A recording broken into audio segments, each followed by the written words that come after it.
Trauma Therapist Podcast Plus listeners can listen to episodes early and ad-free right now.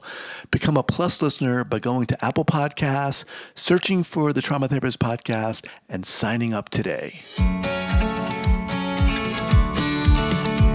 Welcome to the Trauma Therapist Podcast, a show about the incredible people dedicated to helping those who have experienced trauma.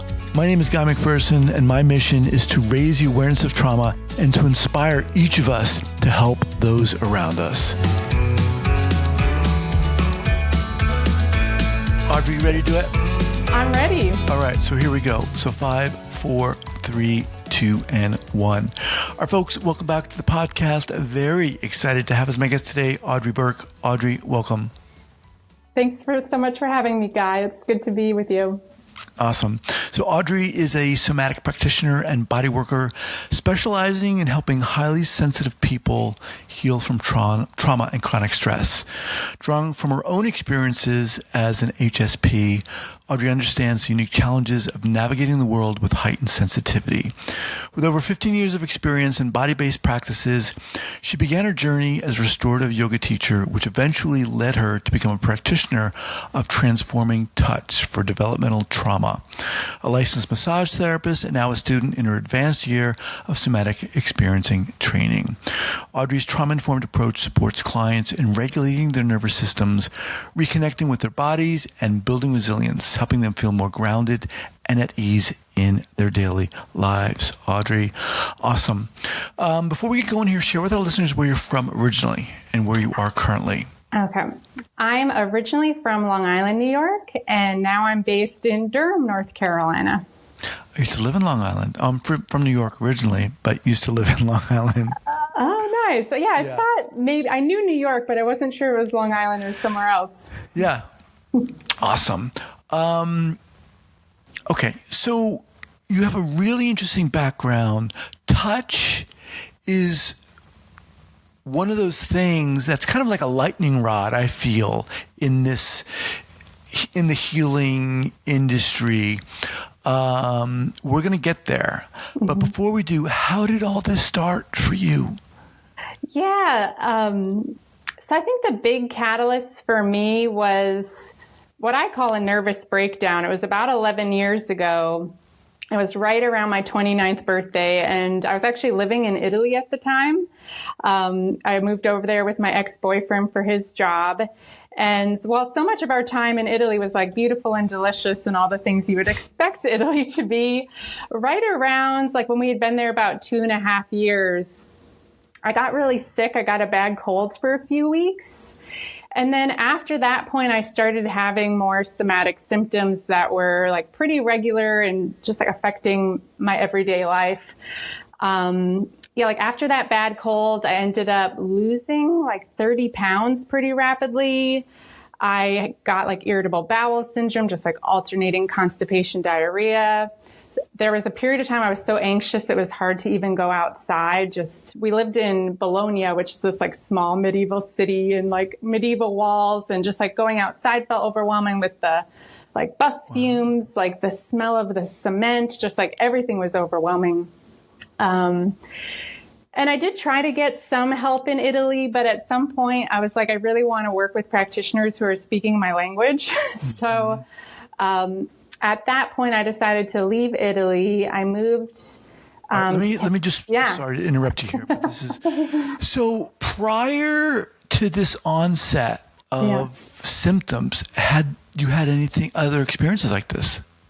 Well, looking back now, it's pretty clear that I even have like very early birth trauma even. I am a C-section baby. I was also put in an incubator after birth. And so I had always been a pretty sensitive kid. Even as a baby, there was a time where my mom picked me up out of bed and like I turned blue. My eyes rolled back in my head. She had to like rush me to the hospital because I wasn't breathing. So I think there were little clues throughout my life that there was some nervous system dysregulation, but we just didn't have the words to put to it. And this situation in Italy was kind of an explosion of these symptoms, or? Yeah, like looking back, I feel like things were building up a little bit. I spent some time when we were in Italy. I would go and volunteer on organic farms. And that time was like so amazing for me. I would get to like be in connection with nature, like off of my computer, like living in community, growing food, like cooking with people. And then I would go back to this apartment in Bologna where I didn't have a regular job and we didn't have a yard or a balcony. So I was just like inside this tiny apartment by myself a lot of the time. And I did start to notice I was just like having more negative thought spirals of like, oh, I really want to get back to like the country life. Like I don't want to be in the city anymore. So I think it was building up slowly, but then something about, I think that cough or that illness maybe was like the final straw that just kind of had my nervous system break down or go into that survival mode where I couldn't digest my food anymore. Okay, so continue on.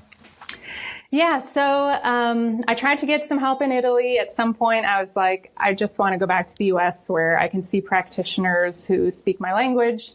And I decided to move to California because at that point, I had done my first yoga teacher training.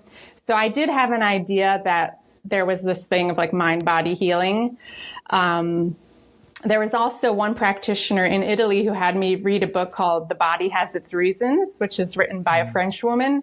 And so I like had this idea, like, this is something to do with my body. So I thought I had an aunt I could stay with in California and thought, you know, I'll try to figure this out in California. And in California, I did start going to acupuncture, which was really helpful for me. Part of my physical symptoms was I also stopped getting my period. So acupuncture was really helpful for me to like take herbs to build blood and work on that. But it wasn't until 2017 I moved to Asheville, North Carolina. I wanted to get back to the East Coast because that's my family's on the East Coast.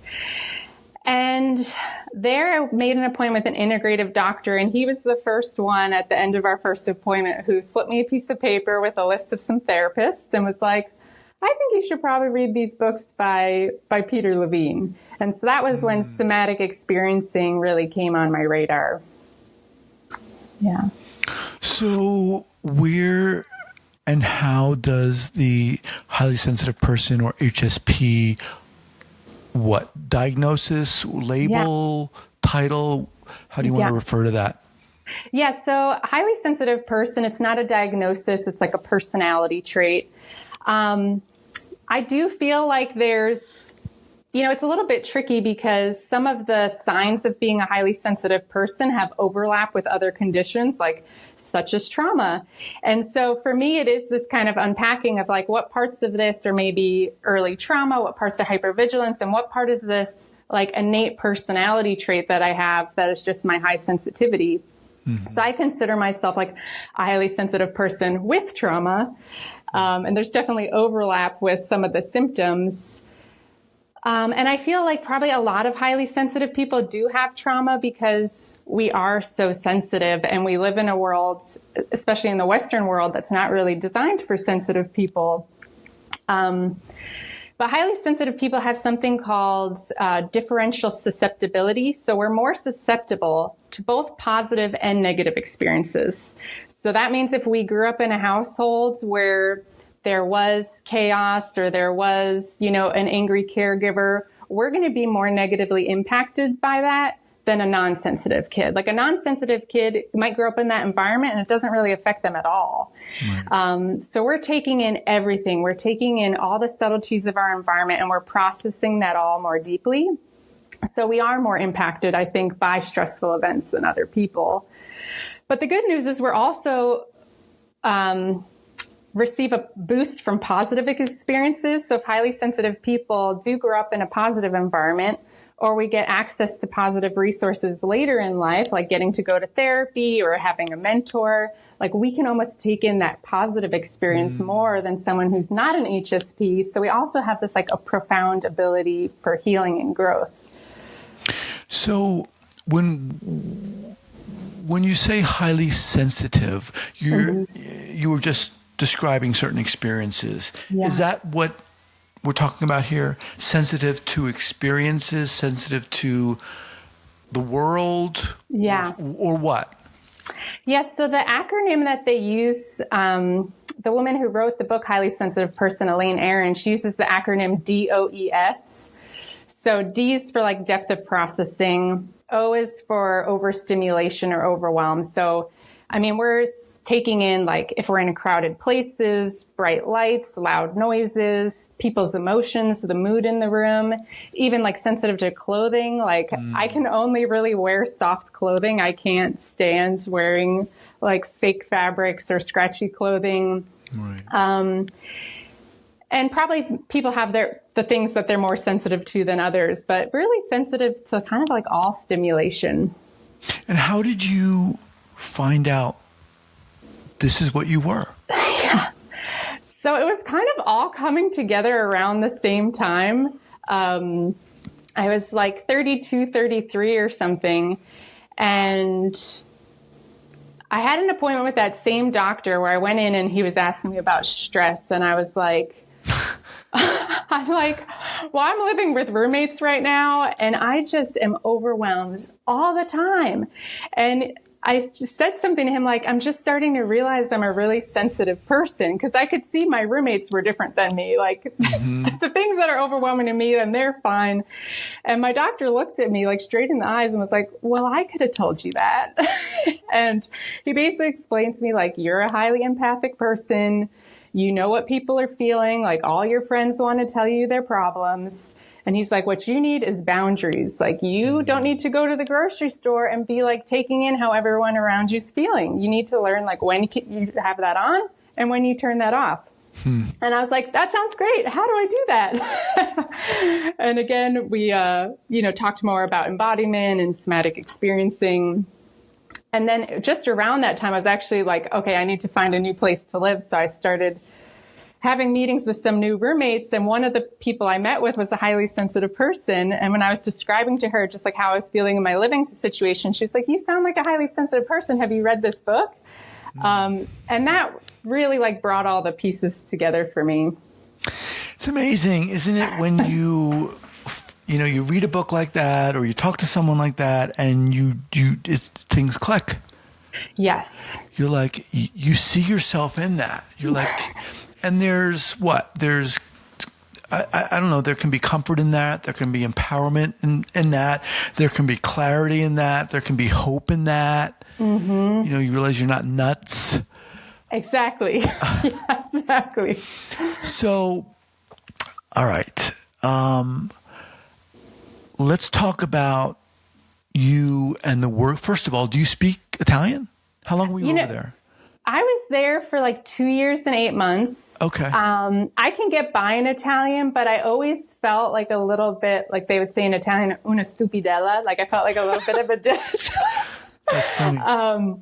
And, now that I know more about polyvagal theory, I wonder about how my social engagement system was affected over there. Because even though I could speak the language, I don't think I could feel deeply connected like I can in English, Yeah, that's funny. I was in Bologna. I was traveling through there, and I stopped and was with some friends, and I wanted a sandwich.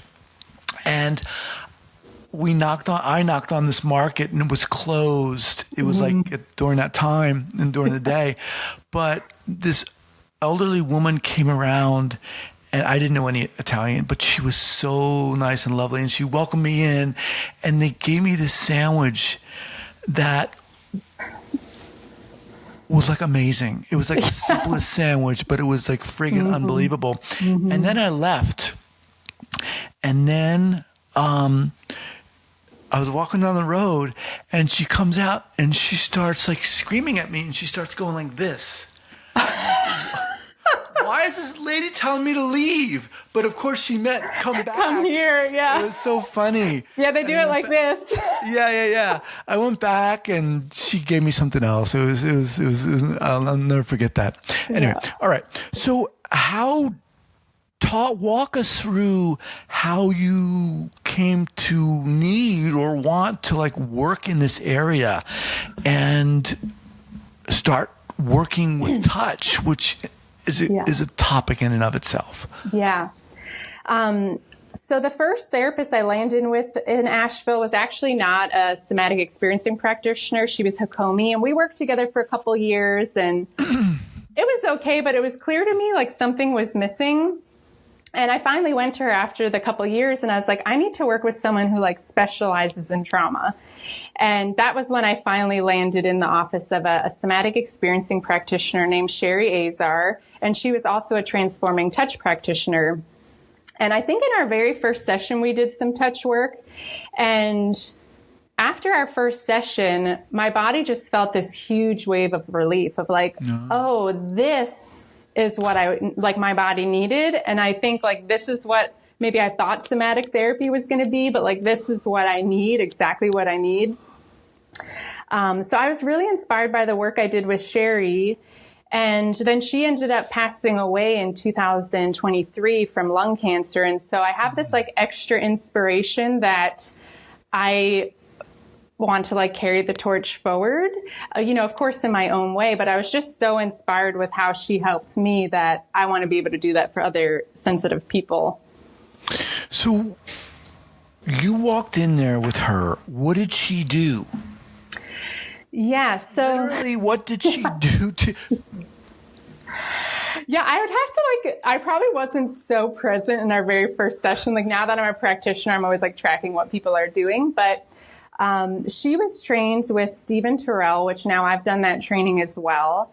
The training itself is called Transforming the Experience-Based Brain, and then the modality is called Transforming Touch. Okay. And in the main protocol of that work, what we're doing is bringing our touch, if we're in person or if we're virtual, where we're just bringing our awareness, and we're bringing it to 7 points of the person's body. This includes like their adrenal glands, their brainstem, and their ankles. And the main goal of this is like co-regulation. This was developed to help people who have developmental trauma. And so often those people, had an early rupture where their nervous system didn't really get the foundation it needed for resiliency. Mm-hmm. So we're giving the body that experience of co-regulation that was maybe missed, and giving the body that experience of having a caregiver who's regulated, safe, consistent, attuned, like doing what they said they were going to do, like no surprises. And it helps to like widen the window of tolerance so that you're not as impacted by the stress you experience in your everyday life. So at what point did you decide to get into this work? It was pretty immediate because like right around that time I was teaching yoga and was like pretty clear that I didn't want to make a living as a yoga teacher, like jumping through all the hoops that yoga teachers have to jump through, just to make a living for themselves. And I was trying to decide between whether I was going to go to school for counseling or whether I was going to go to school for massage. And Sherry, she was a massage therapist, so she wasn't a licensed counselor. And I talked with her about her experience being a practitioner. I also talked to some people who had gone to counseling school, and I just decided I wanted to go the body-based route. I think part of that was because I was kind of hyper intellectual, that I knew if I went to counseling school, I'd probably be great at it. Like I'm great at studying, I'm great at taking tests, but I was like, no, I want to take more of like the body-based approach because that's kind of what's more missing from my system. Mm-hmm. And I think body workers too have more flexibility of what they can do with clients. Like in some states, it's really hard to touch your clients as a counselor. Like you might have to go to the counseling board and get like specific permission to use touch, and you have to explain why it's needed. You might have to explain to insurance companies like why you're doing this, where as a massage therapist, like that's your license. You have a license to touch. And so I think you have more flexibility to work with clients through the body that way. Well, let's talk about that. The idea of touch is, I think, fraught in the field of therapy. Mm-hmm. It's just a loaded topic. Yeah. Right? It is, but it's so amazing, right? When someone is just all those those descriptors you just said, consistent and grounded in themselves. When someone is like that, when they're fulfilling all that criteria and have their healing hands on you, it's amazing. It's amazing. But why is it so fraught in our society? I mean, what's your take on this? I mean, I have a lot of thoughts on this topic. I feel like even as an American culture, we don't touch a lot. Like I was reflecting recently on my childhood, and I had one cousin who was Brazilian. She moved to Brazil at 10, but we still spent time with each other every year, and we would massage each other as children. And then I think of me and my American friends, we might play with each other's hair, but we didn't massage each other's faces or so I think part of it is just our culture. And, of course, in the therapy industry, you just have to be really careful. You have to protect your license. And if you touch a client when, there's not explicit consent or there's some kind of confusion of whether it's consensual or not, then your license could be at risk. Mm-hmm.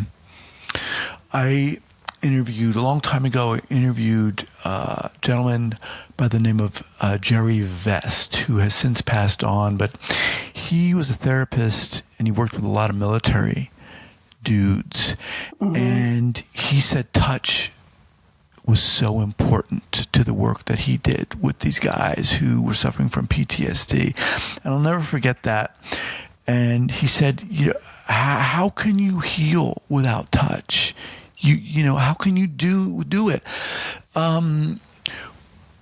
How do you do it? What do you do? I mean, you talked about, where you touched in that one modality, one experience, but what else are you bringing to the table when you do this work?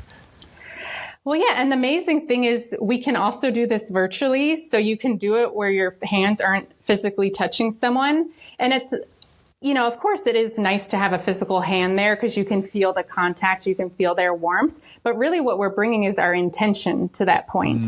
And when I'm bringing my intention to a point on someone's body, I'm connecting, because I work with developmental trauma, connecting more with their infant parts. So I'm imagining being a co-regulated caregiver, just being with the infant parts.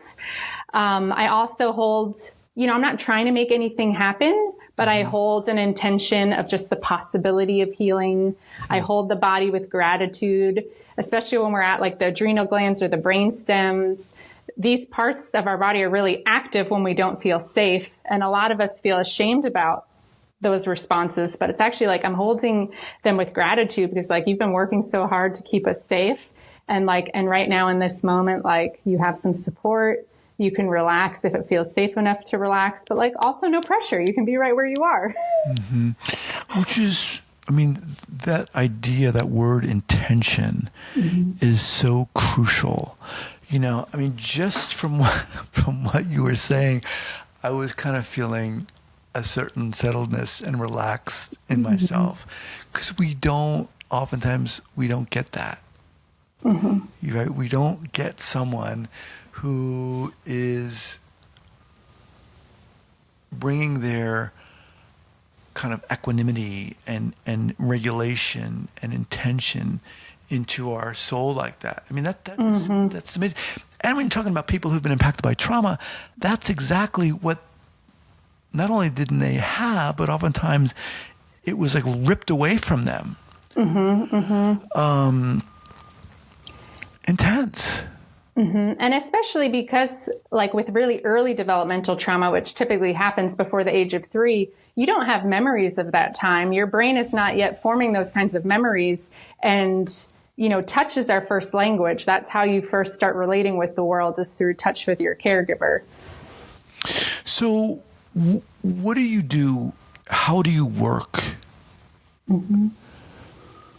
Yeah. So, Of course, there has to be consent for the person for touch. Because I started out as a transforming touch practitioner, and that's what I was advertising myself as. A lot of people were coming to me because that's what they want.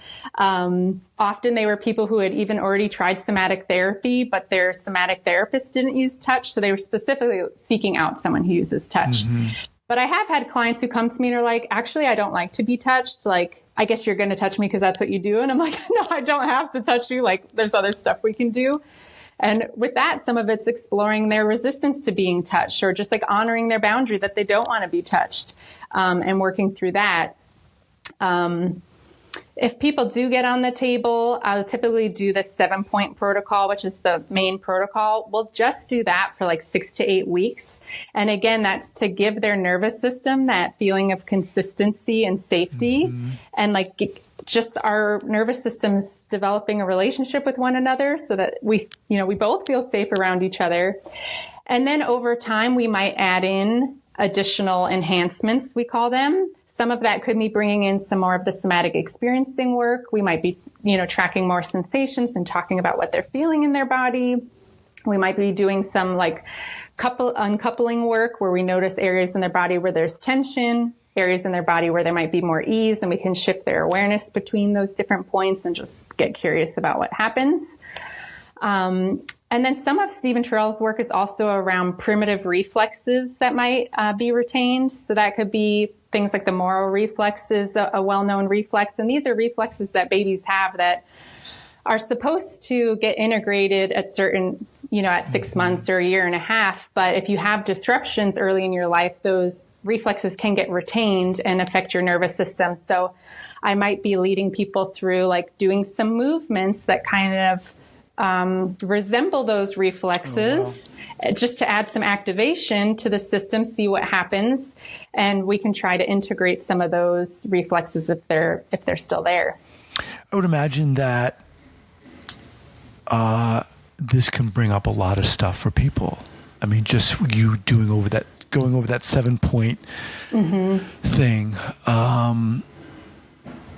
Because being touched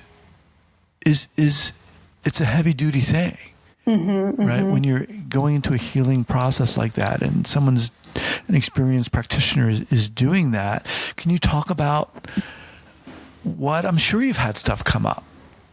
Yeah. A common response I see, especially one of the first moves, is a little bit of a heart opening where I have one hand on one shoulder and the other hand on the opposite hip. So it kind of opens up the chest area. And typically with that, a lot of people will just have some feelings. It's almost this bittersweet. It feels so good to have someone being present with me. And also it brings up grief for all the times that they didn't have that presence. So definitely some grief comes up.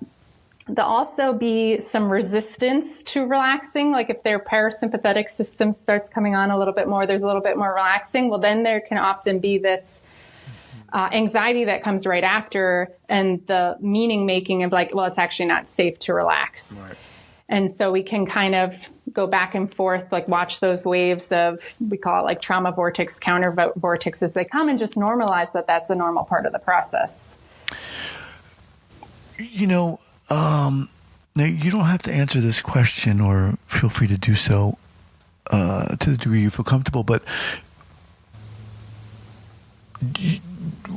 did you experience trauma as a kid? Oh, yeah. So, the early developmental stuff, and then it's a little bit of a question mark. I've had some memories come up of sexual trauma as a child, but I don't have any conscious memories of it. It's all come up as somatic memories. I've checked in with family members about some of it, and it seems likely something did happen, but we don't quite know whether the somatic memories I've had are based on exactly what happened or just my physiology's way of processing things. But it seems likely something happened when I was pretty small. Mm-hmm. Yeah. Audrey, your story is so inspiring, and I think it in a sense answers what I'm going to ask you. But what do you think allows you to do this work? Because this is a specialty. Not everyone can do this work. Right. We don't want anyone just touching us. Right. Oh, that's a good question. When I was in massage school, the feedback I kept getting from my colleagues, they were all just like, I feel so safe around you. Wow. And I don't know what I don't know what I've done school. to go. Yeah. That's intense. In massage school, anyone I massage was just like, I feel so safe around you. And wow. Even when I started working as a massage therapist, people would be like, this massage was different. Like, and just the pace I move at a really slow pace. And so I think part of it is, and I've been this way since I was little, people just feel comfortable around me. So I think that's helpful.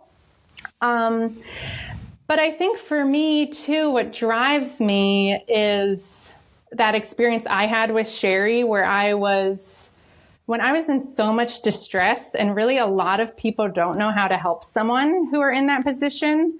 I was like looking for answers from doctors for like 5 years with no answers.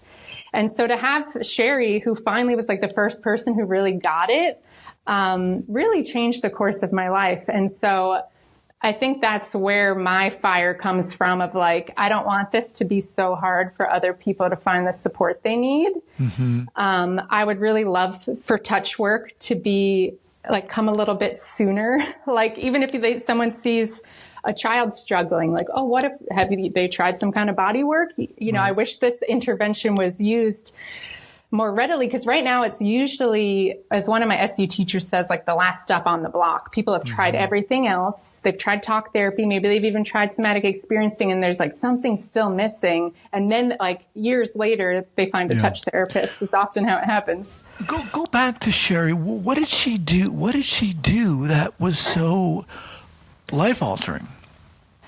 Oh man. Or just her way. She had a way about her, I'm assuming. Yeah, there's a few moments that really stick out. She was definitely very attuned. One of the first moments I remember was, I used to have a habit of kind of disappearing in conversations. Like, people would talk at me and I could kind of leave and, be off in my own little thoughts, and they would still talk at me. No one would ever realize I was gone, and I could come back and nod and smile. And I was just like, I can't believe people don't realize I'm not here, because they've been talking at me for like 30 minutes. And Sherry was the first one I did that in front of her. She was saying something to me and I kind of went off somewhere, and she looked straight at me and said, "Where'd you go?" And I was like, oh my gosh, she sees me. She can see me. She was the first one who realized I wasn't there. Yeah. So she was just so attuned. And then I think there was a period, it was after I had been exposed to some molds, which is like a whole nother story, but I was pretty dysregulated after that experience and was just really struggling with regulation. And I remember her saying to me, like, hey, you're in the tunnel right now, and I know you can't see the light at the end of the tunnel, but I know it's there because I've been in the tunnel before. And she's like, I promise you it's there, and I'm standing here at the end of the tunnel. I'm calling your name, and like I'm holding a torch for you. And that really got me through those days where like I was feeling hopeless, of just like, well, Sherry said it's possible, so I'm just going to keep showing up every week. And now I do feel like I am outside the tunnel, thank goodness. And, I feel inspired about being able to be that person for someone else who's still in the tunnel and feels like there's no way out. That's awesome. That's awesome. Yeah. Damn, Audrey, you're amazing. I'd love to have you back. Oh, yeah, really. How do people reach you? Where can they learn more about you? Mm-hmm. Yes, so my website is restorativepresence.com. I'm also on Instagram at Somatics with Audrey, and I have a YouTube channel, which I haven't posted anything in a while, but my YouTube is at Somatics with Audrey, so that's where people can find me. Okay, and we'll have all those linked up here at the show notes page at thetraumatherapistpodcast.com. Audrey, thank you so much. Really inspiring. Really inspiring. I'm so glad there are people like you out there who are doing this work. Really. Well, thank you so much. It was a pleasure to be here, and appreciate the opportunity to be able to share a little bit of my story. All right. We'll be in touch. All right. Take care.